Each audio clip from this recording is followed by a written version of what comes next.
Di kesempatan kali ini, saya akan membawakan kisah misteri yang berjudul Santet Kiriman Keluarga Suamiku. Seperti apa kisahnya?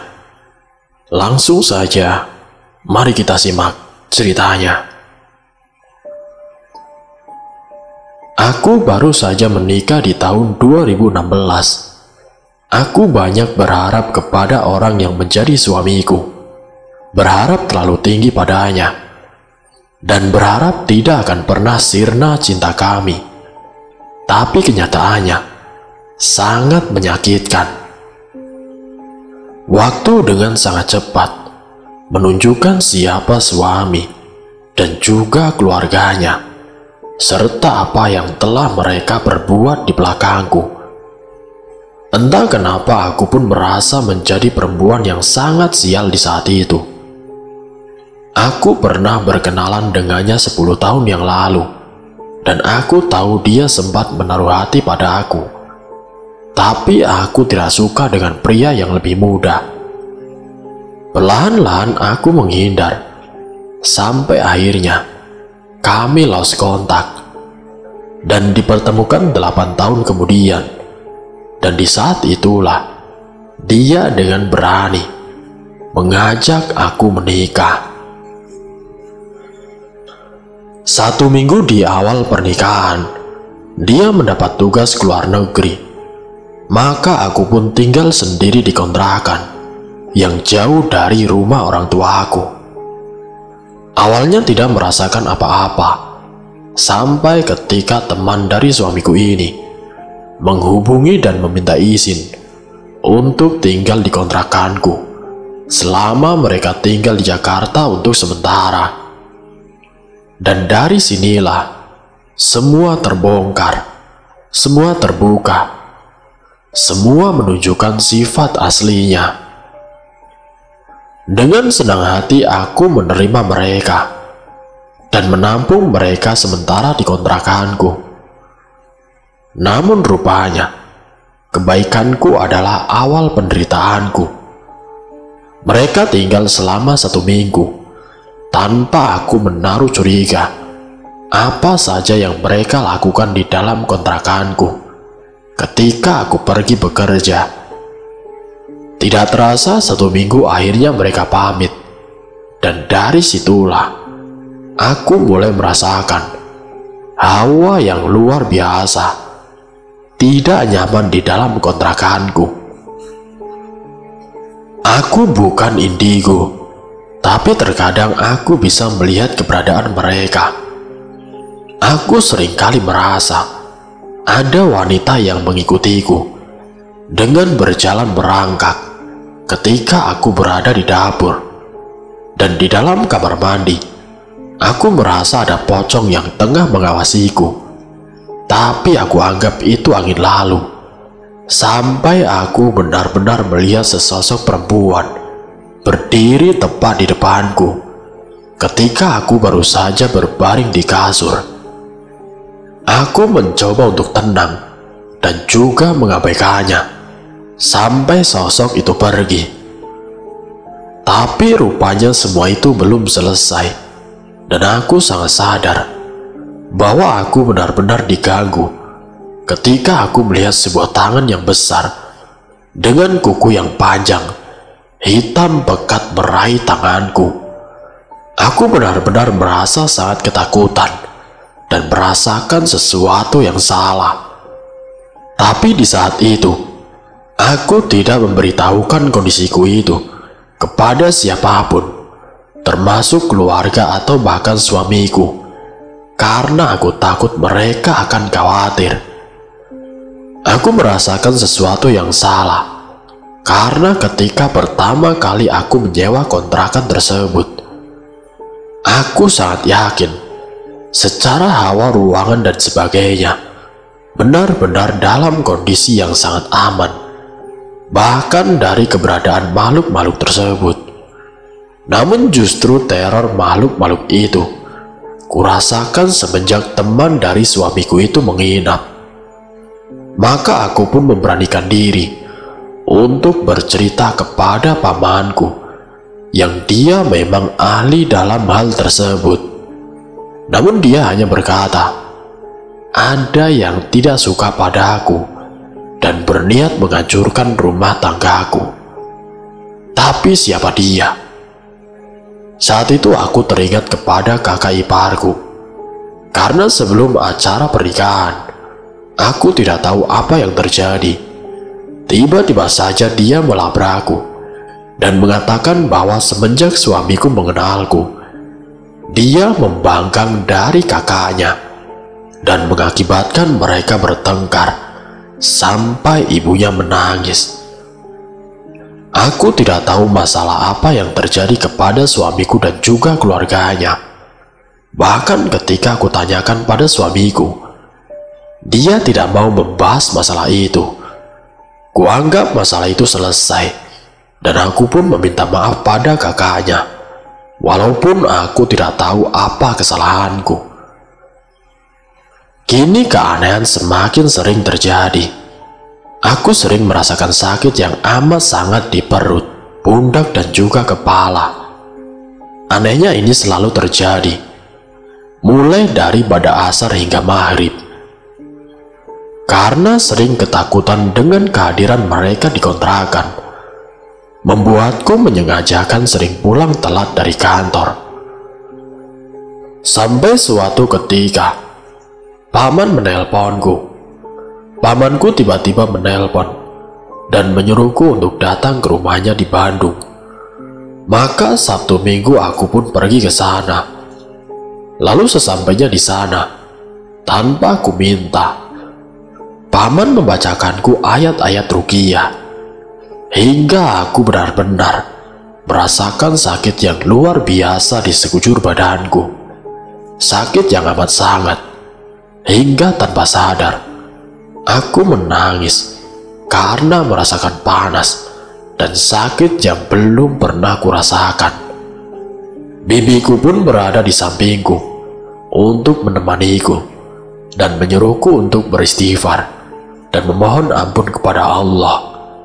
Lalu paman memaksaku untuk meminum air bidara, hingga aku pun muntah mengeluarkan isi perutku. Dan percaya atau tidak, yang aku keluarkan adalah cairan berwarna hijau dan kepingan-kepingan putih. Aku tidak tahu itu apa, tapi setelah aku diruqyah oleh paman, aku merasakan tubuhku benar-benar sakit. Rupanya banyak yang bersemayam di dalam tubuhku, yang untungnya bisa dikeluarkan oleh paman. Jam 9 malam sampai jam 2 pagi, aku sangat tersiksa. Entah kenapa aku bisa merasakan semua itu. Semua selesai ketika paman memintaku mandi dengan air bidara. Aku benar-benar letih dan tidak memiliki tenaga sedikit pun. Paman berkata padaku, kalau seandainya aku lemah, ada kemungkinan bahwa aku sudah terbaring di rumah sakit. Mungkin aku kuat karena Allah masih melindungiku.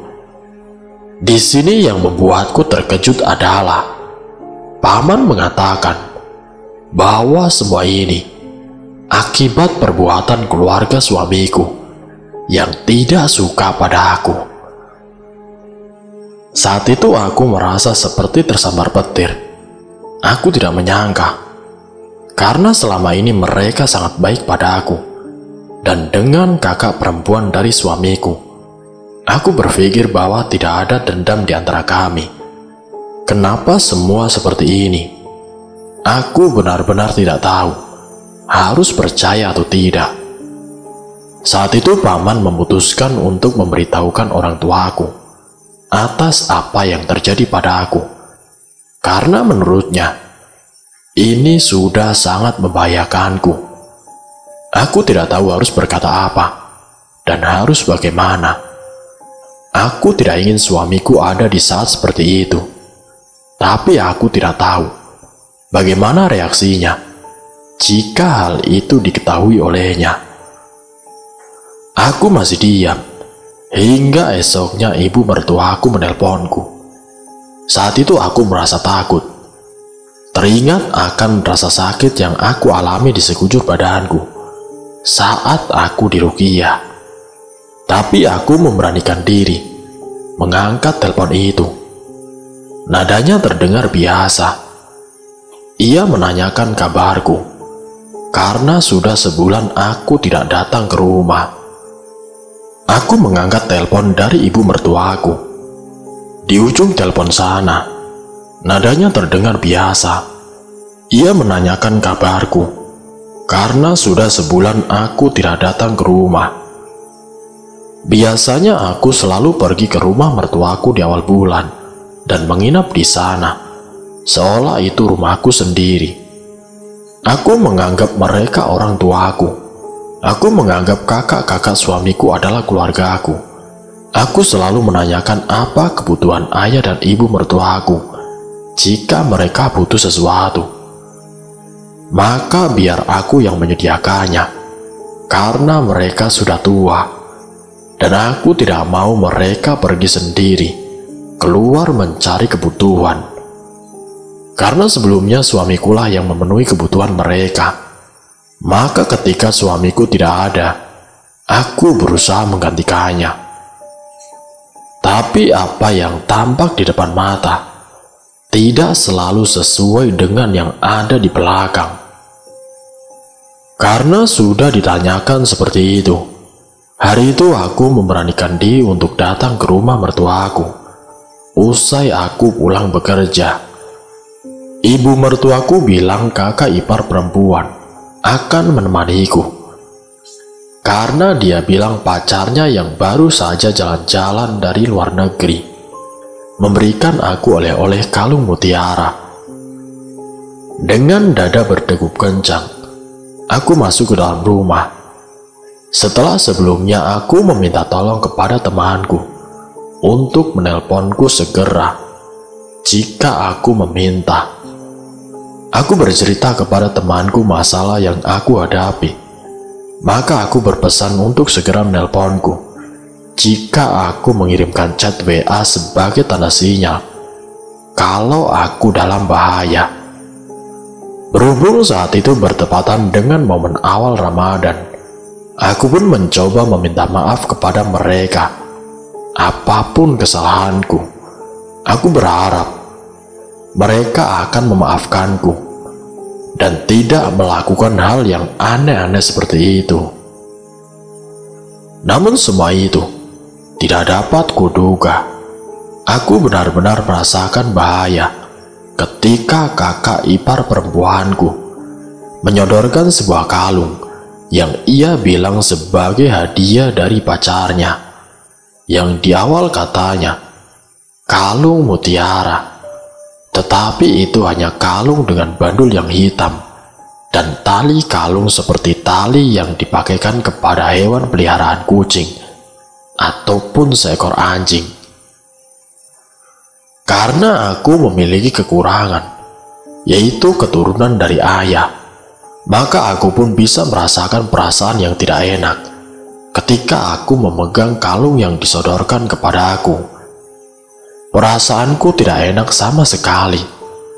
Saat itu juga, aku langsung mengirim chat WA kepada temanku dan berharap dia menelponku dan berpura-pura menyuruhku segera pergi untuk menjemputnya agar aku bisa keluar dari rumah itu. Untung saja temanku sangat sigap dan dia benar-benar menelpon. Dan kami pun bersandiwara sesuai rencana yang sebelumnya sudah aku persiapkan. Aku secepat mungkin pamit tanpa sempat mencoba kalung itu. Tetapi apa mau dikata, ibu mertuaku menahanku dan memintaku untuk membawa kalung tersebut. Aku beralasan karena akan pergi mengantar teman agak jauh.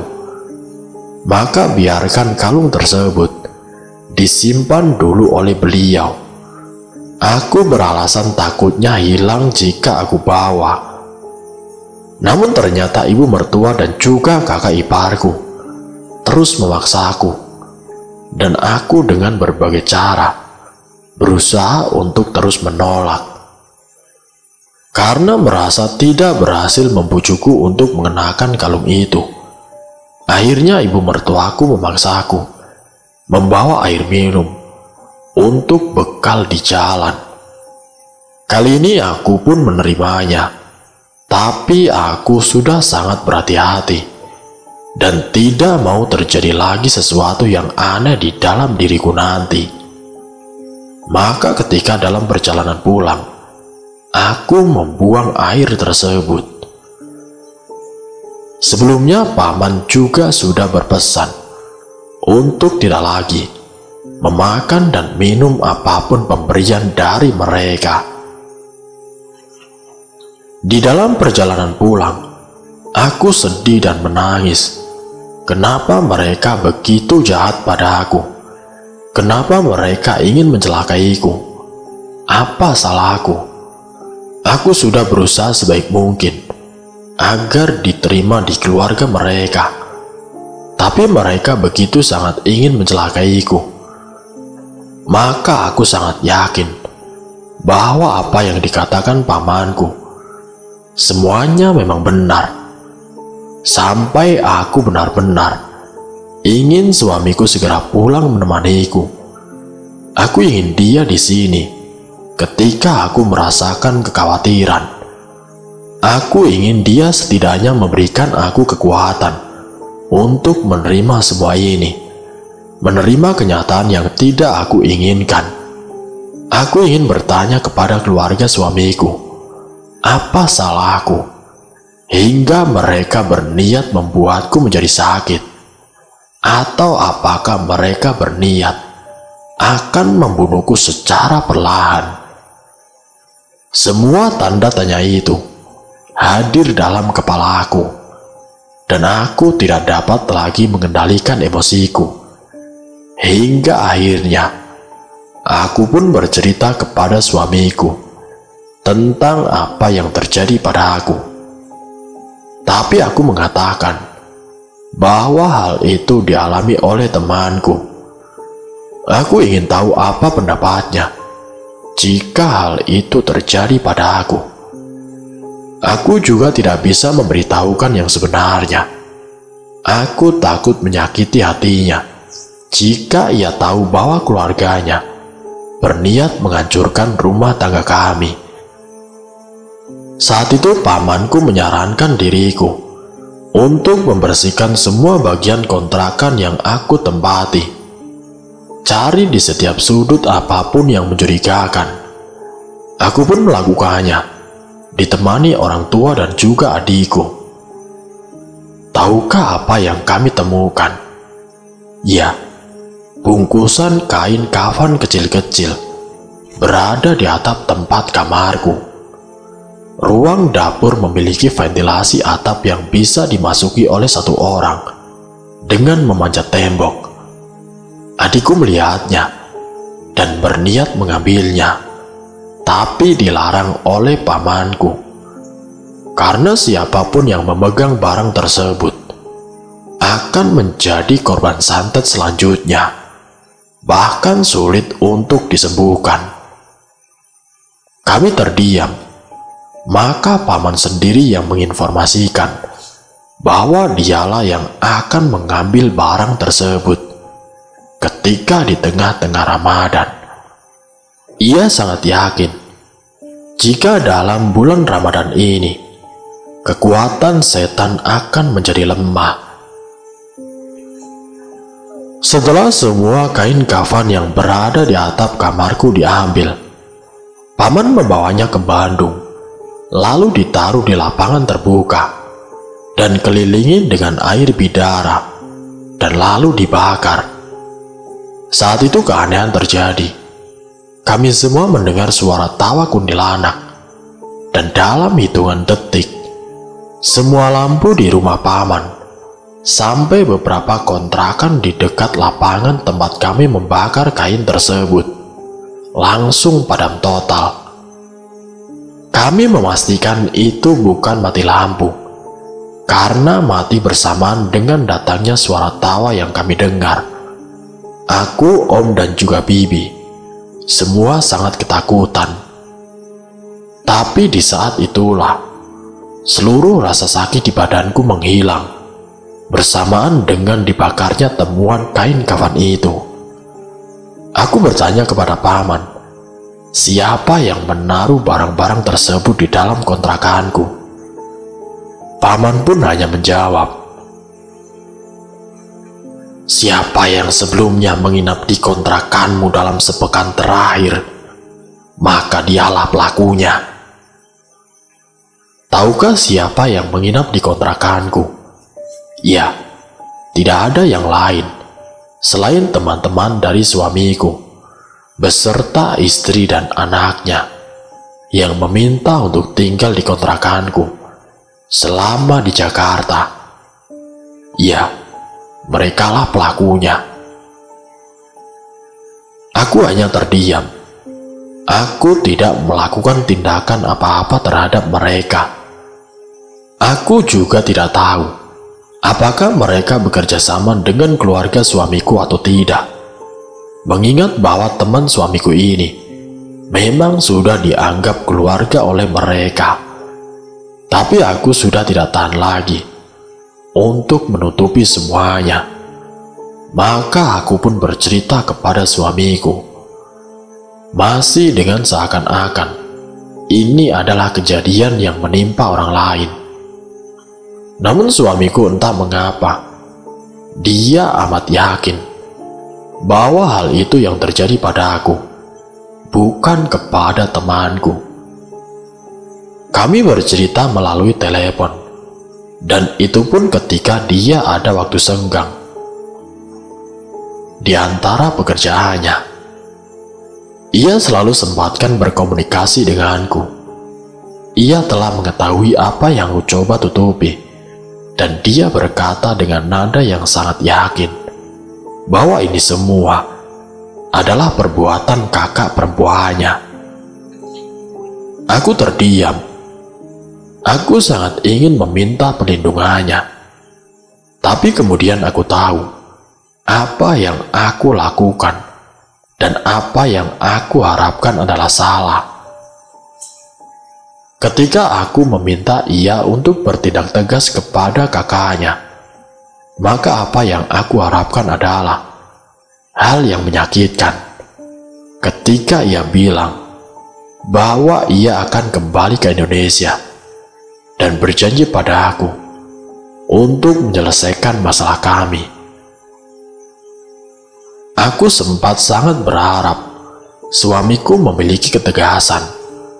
Namun sepulangnya dari luar negeri, ia tidak langsung menemuiku, melainkan ia pulang lebih dulu ke rumah orang tuanya. Baru keesokan harinya, ia menemuiku, dan beralasan bahwa ia tidak bisa pergi menemuiku, dengan alasan ia tidak punya uang rupiah. Apakah ini alasan yang masuk akal? Tentu saja tidak. Tapi aku berusaha untuk percaya padanya, dan ia tidak membahas itu.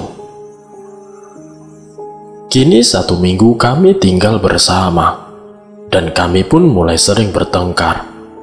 Sampai tiba-tiba ia berkata bahwa salah dugaanku.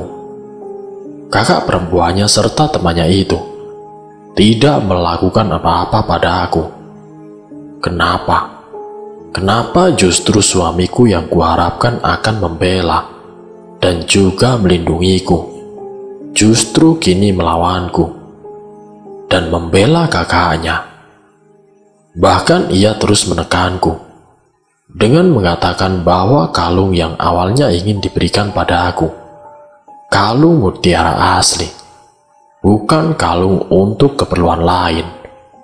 Sebagaimana yang bukanlah kalung untuk keperluan lain, sebagaimana yang aku katakan padanya. Apa ia pikir aku bodoh? Orang awam pun tahu untuk berpikir seperti apa ketika melihat bentuk kalungnya yang bukan diperuntukkan untuk riasan itu. Lalu ia pun meminta aku bercerita Awal mulanya kenapa sampai aku bisa-bisanya curiga pada keluarganya. Maka aku pun menceritakan semuanya, sedetail-detailnya, sampai ketika ia tahu bahwa paman merugi aku. Seketika itu juga, ia mulai marah besar. Ia bilang ia tidak ridho aku diruqyah oleh siapapun, termasuk pamanku sendiri, dan meminta aku untuk meminta maaf pada seluruh keluarganya, termasuk temannya. Jika aku tidak meminta maaf, maka ia pun mengancam bahwa ia tidak mau mempertahankan hubungan rumah tangga ini. Aku benar-benar tidak habis pikir, kenapa suamiku yang aku harapkan akan melindungiku malah berkata seperti itu, dan ia lebih memilih untuk membela temannya daripada istrinya. Aku benar-benar tidak bisa melakukan yang ia minta. Dan apa aku salah untuk diruqyah? Aku benar-benar takut pada apa yang terjadi sebelumnya yang aku alami. Hingga akhirnya, ia benar-benar meninggalkanku. Ia menalakku. Lalu dari sanalah teror yang sebenarnya dimulai.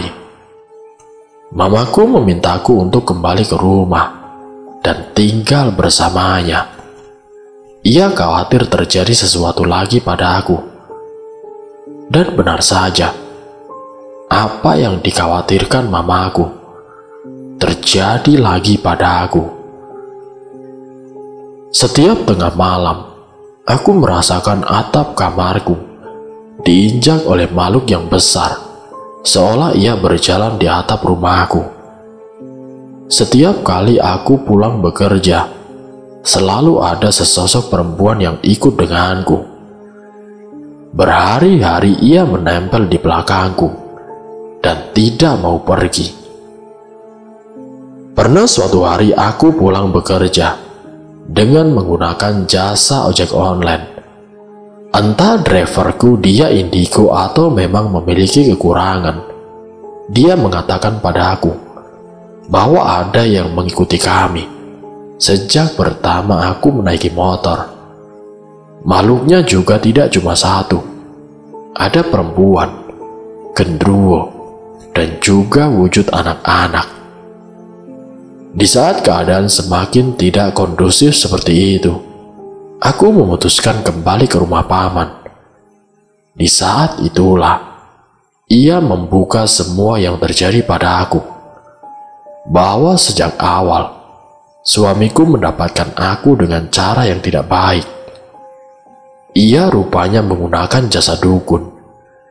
Dukun itu kemungkinan ia kenal dari temannya yang jahat itu, yang menginap di kontrakanku.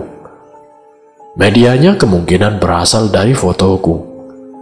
Suamiku mengambil fotoku dari Facebook dan menggunakannya untuk mengikatku agar aku tidak menikah dengan orang lain selain dengan dirinya. Istilahnya gantung waris. Sungguh benar aku mengalami gantung waris. Karena berkali-kali jika aku menjalin hubungan dengan seorang pria, maka tidak akan bertahan lama. Selalu seperti itu, sampai aku bertemu dengan suamiku yang sekarang. Paman pun berkata bahwa ia mengetahuinya sejak awal, tetapi ia memilih membiarkan, karena ia yakin bahwa apa yang kita tanam, maka itu yang akan kita tuai. Jika suamiku nanti memang menceraikanku, maka ilmu gantung waris tersebut akan kembali kepada dirinya sendiri atas kehendak Allah. Di sini aku tidak tahu apakah apa yang dilakukan oleh teman dan juga keluarganya pada aku dilakukan atas seisinya, agar aku menurut padanya seperti seorang pembantu, atau hanya pemanfaatan keberadaanku. Di sini suamiku sudah meninggalkanku sendirian dengan alasan ibunya sakit dan meminta untuk ditemani. Lalu suatu hari ia mengirim chat via WA, menyuruhku untuk memberikan seluruh uang gaji yang selama ini ia kirimkan pada aku. Tentu saja dengan jelas aku menolak. Walaupun sebenarnya gaji yang selama ini ia berikan selalu aku tabung dan tidak pernah aku pakai tanpa seisinya.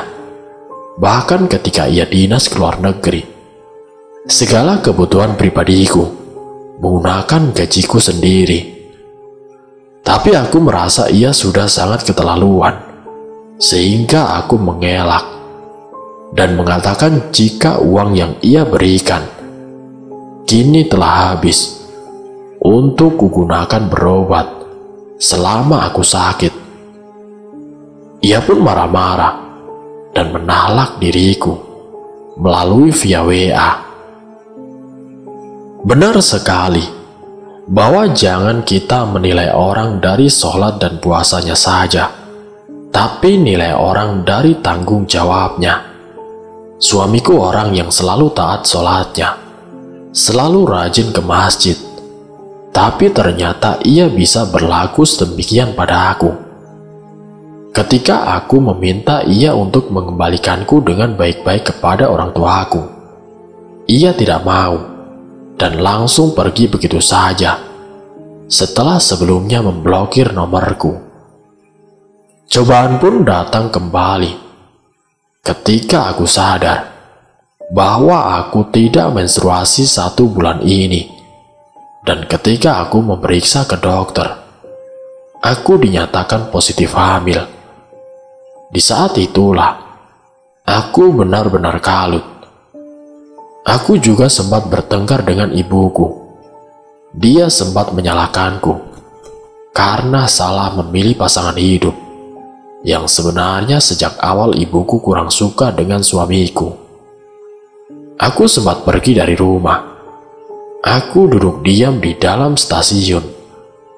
Aku kebingungan. Aku hamil dan suamiku meninggalkanku. Ditambah ibu kandungku sendiri marah pada aku. Aku sempat memberitahu salah satu kakak laki-lakinya atas kondisiku yang sedang hamil.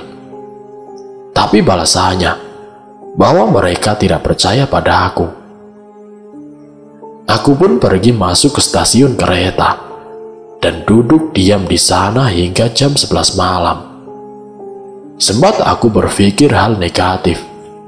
Aku merasa benar-benar sendirian dan semua orang menjauhiku, dan terpikir bahwa mungkin lebih baik aku mati. Aku ingin meloncat saja ketika kereta telah datang. Mungkin saja rasanya tidak akan sakit, tapi kemudian aku tersadar bahwa mati bukan jalan satu-satunya.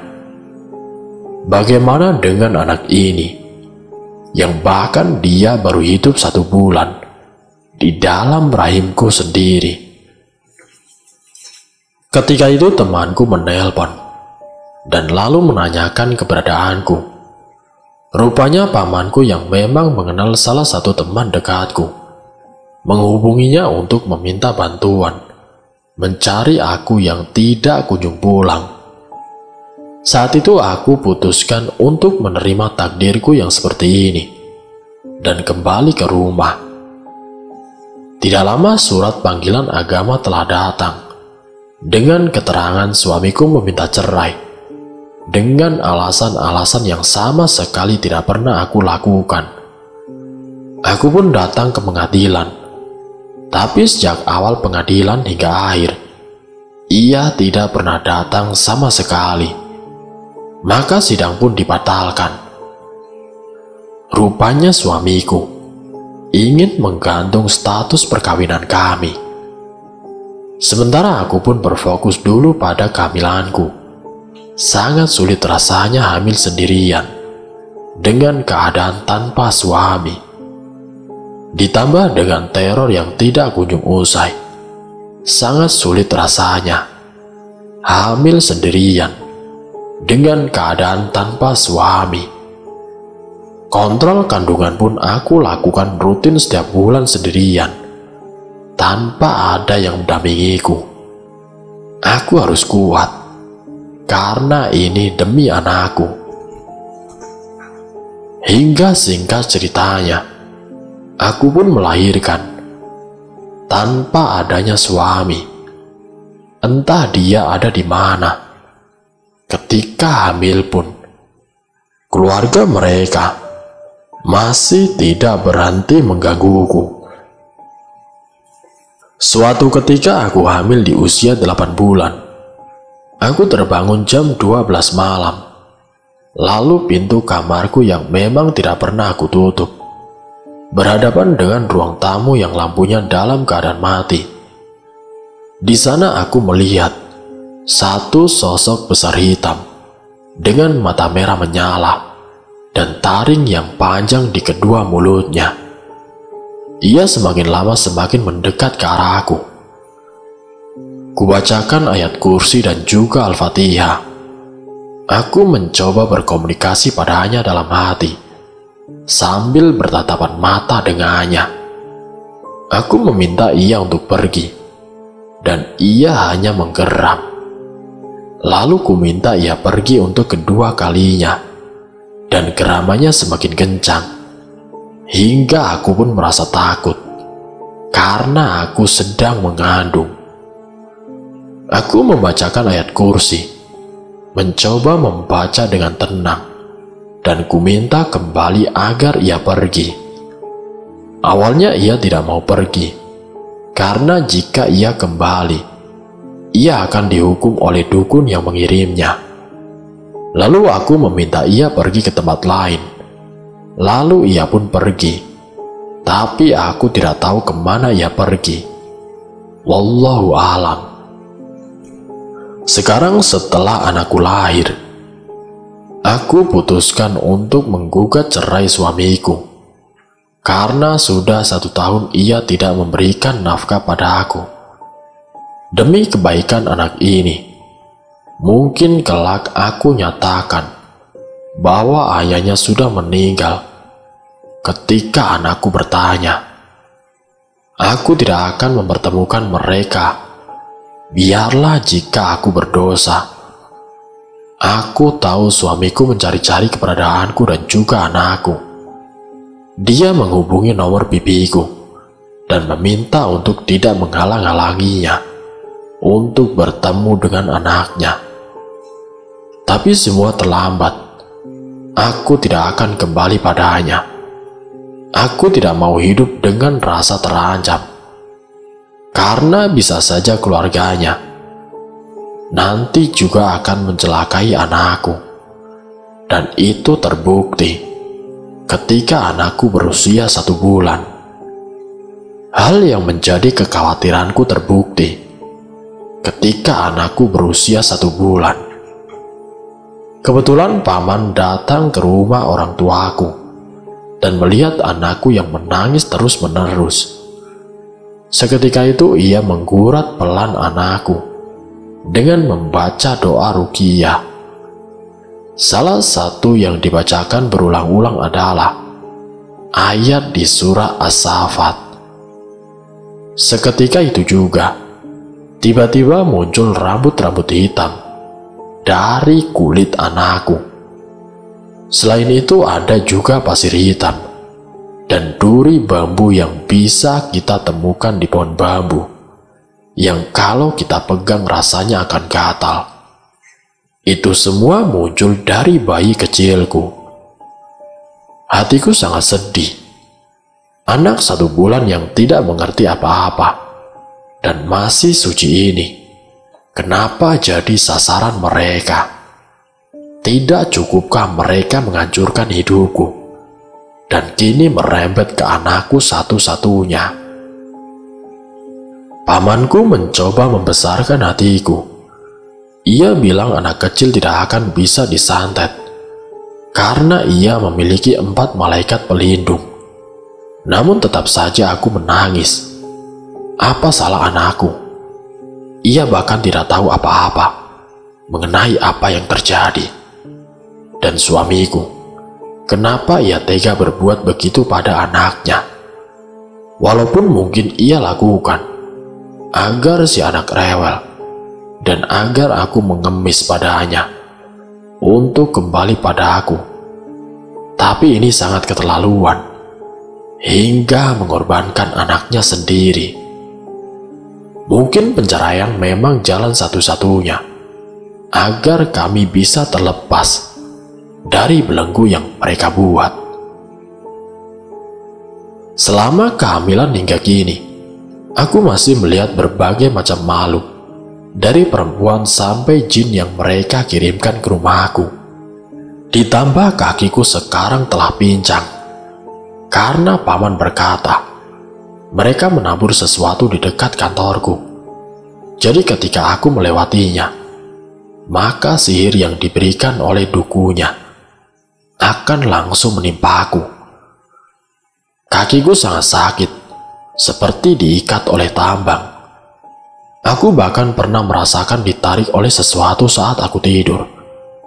Aku sangat lelah, aku sangat takut. Aku hanya ingin semua ini berakhir, dan aku tidak lagi memiliki urusan dengan suamiku ataupun keluarganya. Salah satu makhluk yang dikirimkan oleh keluarga suamiku adalah sosok menyerupai burung api.